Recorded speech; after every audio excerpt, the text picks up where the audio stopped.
Yun, maraming salamat. Thank you.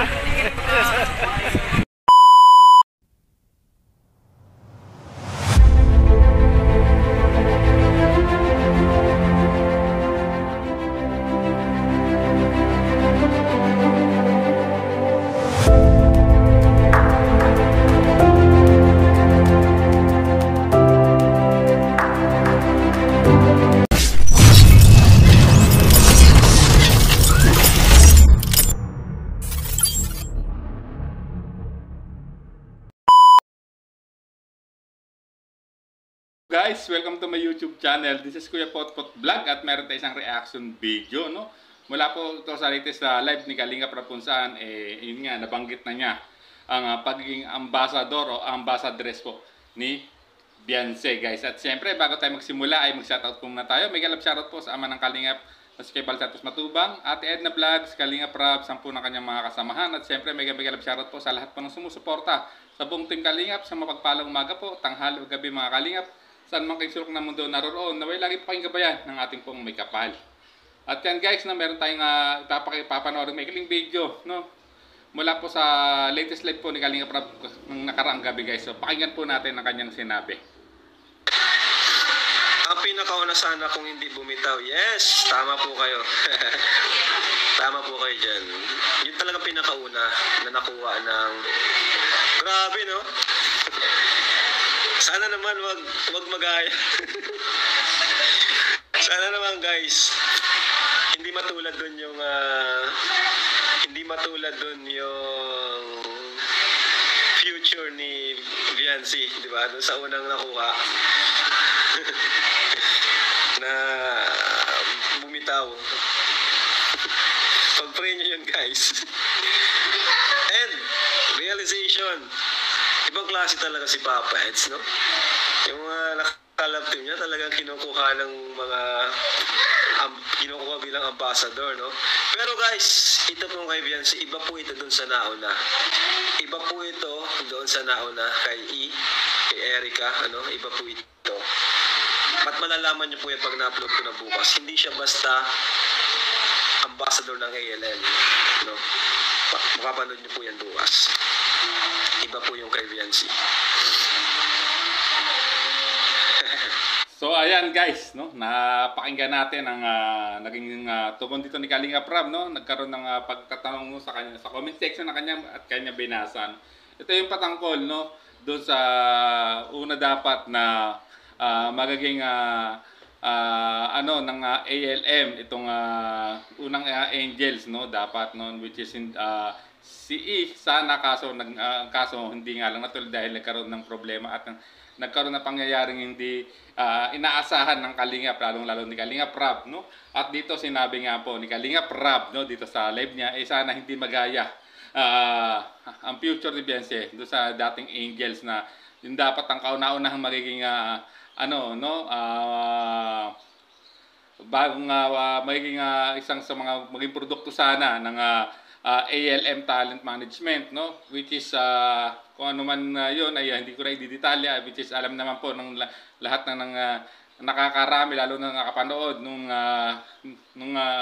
during na binablog po si no. At ayan guys, no, na talaga naman dito naman kay Beyonce ako'y hangang-hanga, grabe naman kasi talagang ito another blessing puro para sa kanya itong pagkakakuha sa kanya, no, bilang ambassador po ng ALM. At no, hindi lang basta-basta ambassador, sabi nga ni Kalinga Prab, abangan natin sa kanyang parating na upload, no. At talagang at nakita nyo rin diyan sa aking thumbnail yung logo ng Elegancia kung saan nagkaroon po ng pictorial po diyan ng Etsy guys, grabe, no. Talagang yun nga, magkaiba po ang naging kapalaran po, no, ng itong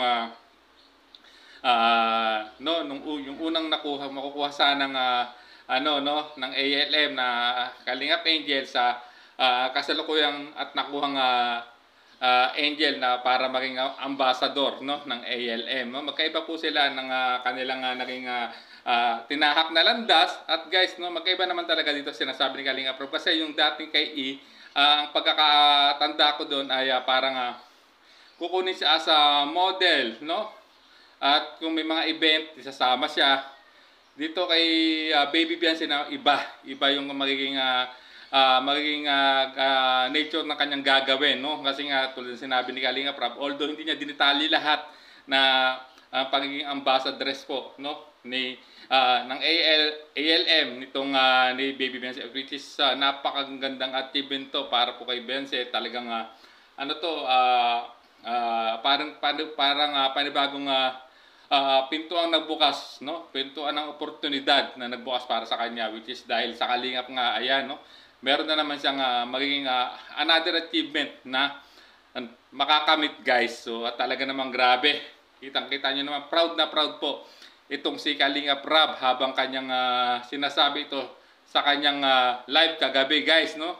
At dito nga, no, ay talagang rinig na rinig nyo naman, no, itong sinabi ni Kalingap Rab. So na hindi ko namang hindi ko na pinagkukumpara, ngunit binigyan niya ng linaw o definisyon ng pagkakaiba po nung unang inalok po sa unang angel ng Kalingap, no, na dati ring collab team ni Kalingap Edu, itong naging offer po o naging offer na binigay kay Beyonce ng ALM, guys. So halika't pakinggan nyo ulit, no, itong sinabi ni Kalingap Rab dito at kanyang ipinaliwanag, guys. Ang pinakauna sana kung hindi bumitaw. Yes, tama po kayo. Tama po kayo dyan. Yun talaga pinakauna na nakuha ng... Grabe, no? Sana naman wag magaya. Sana naman, guys, hindi matulad dun yung future ni Beyonce, di ba? Doon sa unang nakuha na bumitaw. Pag-pray nyo yun, guys. And realization, ibang klase talaga si Papa Eds, no?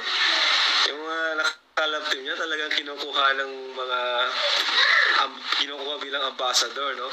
Pero guys, ito pong kay Beyonce, iba po ito doon sa nauna. Iba po ito doon sa nauna kay Erica, ano? Iba po ito. So ayan, guys, no, narinig nyo, no? Iba ang naging ibang opportunity, no? Magkaiba ang oportunidad na inalok sa bawat angel, no? Sa unang inalukan, dapat dapat na maging kauna-unahang angel na mapapabilang sa ALM, ngunit hindi natuloy dahil nga sa nangyari. Pero itong kay Beyonce, iba naman din ang opportunity na inoffer po ng ALM. So maliwanag na sinabi ni Kalingap Rab na magkaiba, no, ang naging mga opportunity na inhain sa dalawang sa dating Kalingap Angel at sa Kalingap Angel na collab team ngayon ni Kalingap Edu, guys. So hanggang dito na lang ating maikling reaction video. Maraming salamat nyo. Kung gusto pong nyo mapanood ang full video nito, ay pwede nyo po uling bisitahin ang official YouTube channel po ni Kalingap Rab. At siyempre, paki-like and share na rin. At siyempre, don't skip ads para makatulong po tayo sa adhikain at programa po ni Kalingap Rab, guys, at ng buong team Kalingap, guys. So maraming salamat po. Hanggang sa muli po nating reaction.